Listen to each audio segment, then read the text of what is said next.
Chapter 3. The Night It Started. March 1998, Costa Mesa, California. The parking lot show was never supposed to be anything special.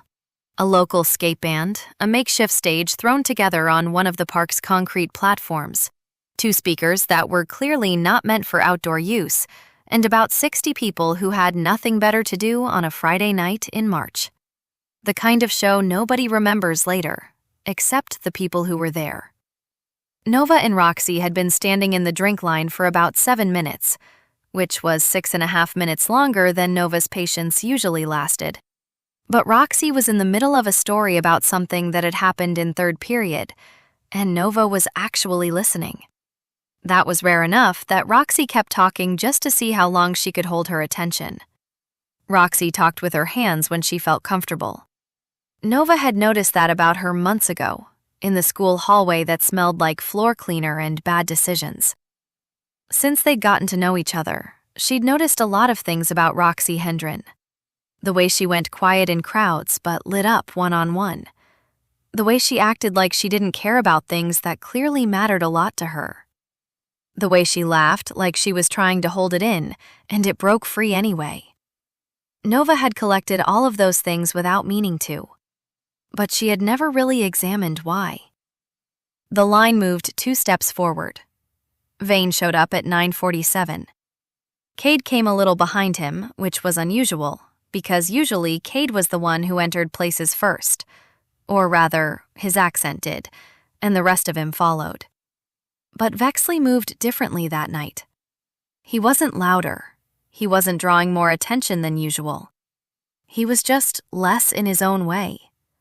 Apparently, 2 beers was the exact amount required to temporarily shut off whatever internal circuit usually stopped him at the edge of things and made him calculate the odds. He spotted Nova Renly from about 15 feet away. He'd seen her before, obviously. Same school, same hallways. Besides, she was the kind of girl you noticed whether you wanted to or not. Red hair, flashing silver eyes. The posture of someone who had never once wondered whether she belonged somewhere. A laugh that cut through noise like the frequency already belonged to her. The kind of girl most guys talked about from a safe distance and never dared get any closer to. Vexley looked at her for exactly 3 seconds. Then he walked over. Without a word, he stepped up beside her in line and slung an arm around her shoulders with the easy confidence of someone who had absolutely not thought this through. He pulled her tight against him and grinned right in her face, up close like this was already a story they'd be telling later. Nova turned toward him, blinked. In the split second before she reacted, a thought crossed her mind that she never would have admitted out loud. Nobody had ever actually done this to her before. People looked. They hovered around her. They came up with elaborate reasons to exist near her and waited to be noticed. But this guy had just walked up, grabbed her, and pulled her in like it was the most natural thing in the world. This was not going to work. But she clocked it.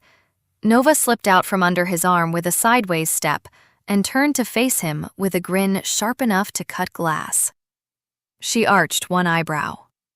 The outrage she was performing was maybe 30% real on the inside, but on the outside, it looked like 300. You seriously just rubbed up on me? Really? What are you, a golden retriever? The people around them went quiet in that particular way where everyone is listening while pretending they're not. Vexley opened his mouth, then closed it. Then, and that was not a small thing, he laughed. It was that short, undefended kind of laugh that breaks out when someone has accurately assessed that he has absolutely no chance in this situation and decides this is funny instead of fatal. He ran a hand through his hair, then glanced down at the ground and dipped forward deeply. Not embarrassed, more like an actor on stage giving the audience the humblest bow after a scene that had gone gloriously wrong. Then he lifted his head, and he looked at Nova with a grin so openly admiring, so sincerely delighted. It was as if the whole moment had happened for no purpose other than her entertainment. Nova watched him, and she already knew that later, this was the moment she would remember. Not that he'd made a move on her, but the way he'd recovered from it. The fact that he had started laughing at himself before she could laugh at him. The air had a strange kind of tension to it, the kind of moment that could go in several directions. Nova just looked at him. Most people never got this far. They looked, talked about it, maybe drifted a little closer and then stopped. But this guy had just walked up and put his arm around her, and if she hadn't slipped out of it, he might have kissed her. And when he crashed and burned, he had still managed to laugh at himself. Nova respected that. A brief, electric thought flashed through her mind. Then she let it go. Then a voice came from behind Vexley. To be fair, the accent landed first. That unmistakable, calm British cadence that did something odd to the air around it. The kind of voice that made people turn instinctively just to make sure they'd really heard it. Cayde Hawkins stood behind Vane, completely relaxed, hands in his pockets, a wide grin already in place, like he had been waiting for this exact entrance. Only someone blind or visually impaired wouldn't hit on you. You look like some kind of angel of divinity. That's what he said, by the way, before he walked over. I'm just providing context for the situation. He said all of it in such perfect British accented ease that half the line was starting to look at him too, or at least the half that could hear him over the noise. He was looking at Nova. Calmly, unhurriedly. He didn't really register that Roxy was standing right next to her. And Roxy, for her part, had been in the middle of a sentence. Then she wasn't. Right after the first line, Roxy's hand slid onto Nova's arm and tightened around it. Not dramatically. It just found its place there. The way someone grabs for something solid when the ground unexpectedly shifts under their feet. Her eyes drifted up to Cayde's face and stayed there. The sentence she'd been saying vanished completely, and she probably couldn't have told you what it had even been about. In that moment, she likely couldn't have recalled her own name properly either. All that remained was Cayde's voice and the sudden, hot thought that she needed to be dangerously close to him. Her hand was still gripping Nova's arm, and Nova suddenly realized that, in a very literal sense, she was holding Roxy up, like the girl's legs had briefly forgotten how to stand on their own. Cayde was still looking at Nova, waiting for her reaction. Nova glanced sideways. She felt Roxy's hand on her arm, saw the strange, motionless expression on her face. Filed it away. She said nothing. She looked back at Cayde, one eyebrow raised. Then at Vexley. Then back at Cayde. Something in her expression shifted. The performed outrage vanished completely, replaced by something more genuine, and considerably more amused. Context, she repeated. Just trying to help, Cayde said. You're a terrible wingman, Nova said. Catastrophic, Cayde agreed cheerfully. He knows that. He gestured toward Vane. Vexley, who by then had regained about 60% of himself, pointed at him. He really is. And this isn't even the worst one. There's a ranking, Cayde confirmed with a straight face. Nova looked at them for a moment. It was that slightly tilted look that meant she was deciding something. Meanwhile, her brain was doing what it always did. Watching, categorizing, sorting. Who wanted what, who was playing what role, what the dynamic was. Except something didn't add up. The two idiots in front of her were being completely genuine. There was no calculation in it, no performance. Just two guys who were very obviously having fun. Nova's analytical mind tried to fit them into one of its usual categories. It couldn't. These weren't predators. They weren't trying to get anyone into bed. For one brief second, she had the deeply irritating feeling that these two idiots had somehow genuinely knocked her off balance. She didn't like that. And she liked even less how entertained she was by it. Then she turned back toward the drink line, which had inched forward again. Over her shoulder, she said, "You can stay if you get the drinks and pay for them." It wasn't exactly an invitation, but it definitely wasn't a rejection. At the counter, though, it became obvious pretty quickly that this was not going to be simple. Nova and Roxy had already been trying for a while. The guys behind the makeshift bar were clearly enjoying the situation. They were the ones deciding who got beer and who didn't. "How old are you?" one of them asked for the second time. Roxy tried softening the situation with half a smile. "Old enough to be thirsty?" It didn't convince him. Vexley took one look at the scene. The girls were trying. The guys behind the bar were enjoying the tiny power trip. The line behind them kept growing. This was going to end with them getting turned away. "This isn't going to work," he said. Nova glanced sideways. "Oh?" Vexley looked at Cayde. The corner of his mouth was already curling. Then, with the straightest face imaginable and in an aggressively overdone fake British accent, he said, "Would you mind taking care of this for us, my hopelessly incompetent wingman?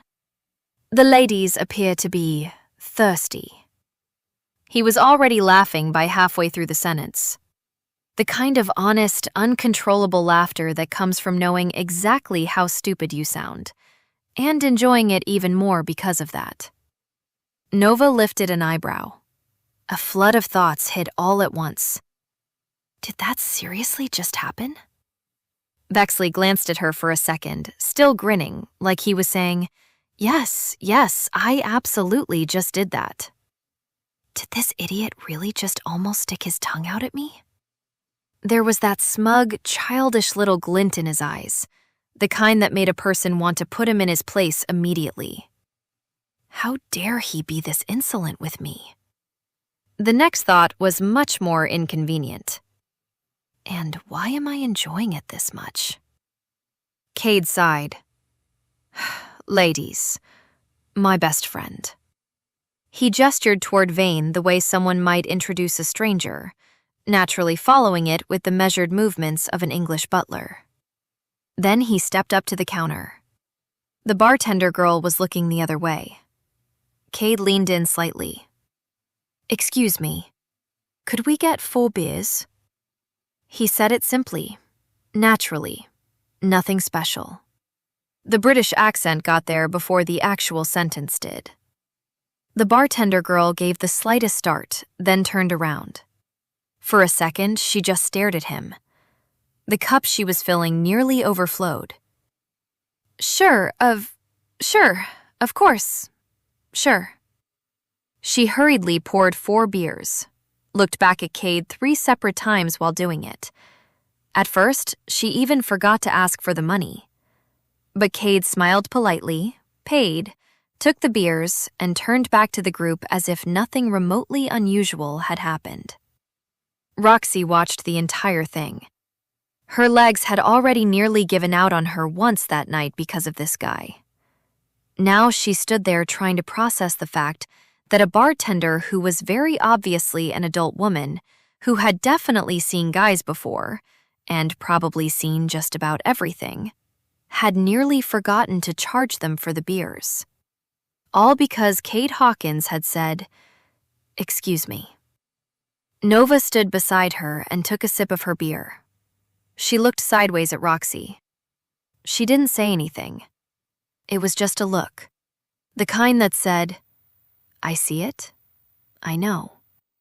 You cannot deny this." Roxy stared straight ahead. "Nothing," she said quickly. Nova swallowed her sip. "I didn't say a word." "Don't." Nova took another drink and almost managed not to smile. On stage, the band launched into something fast and badly mixed, and the crowd moved with it. But they stayed. Later, much later, after the band had played their last song and the parking lot lights and the beer made everything look like an overexposed photograph, all four of them were sitting on a concrete barrier. Their cups had been empty for a while, so eventually they got up and left. There was no plan, no destination. They just started walking through the city, drifting from one street to the next, laughing, messing around, stopping wherever they felt like stopping. They spent hours together after that, and nothing special happened. Sometimes Vexley said something stupid and Cayde was the first to crack up. Sometimes Nova fired back so fast it took the others a second to catch up. And Roxy drifted somewhere in the middle of it all, watching them and laughing at them both. But somehow the night didn't want to end, and none of them wanted to be the one to end it. They didn't talk about anything important. There were no big statements, no confessions. They just walked, talked, laughed. The way people do when they suddenly feel good together. At the big intersection, the first light of dawn found them.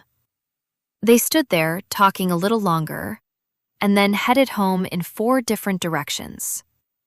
And somewhere along the way, without any of them noticing, something had started.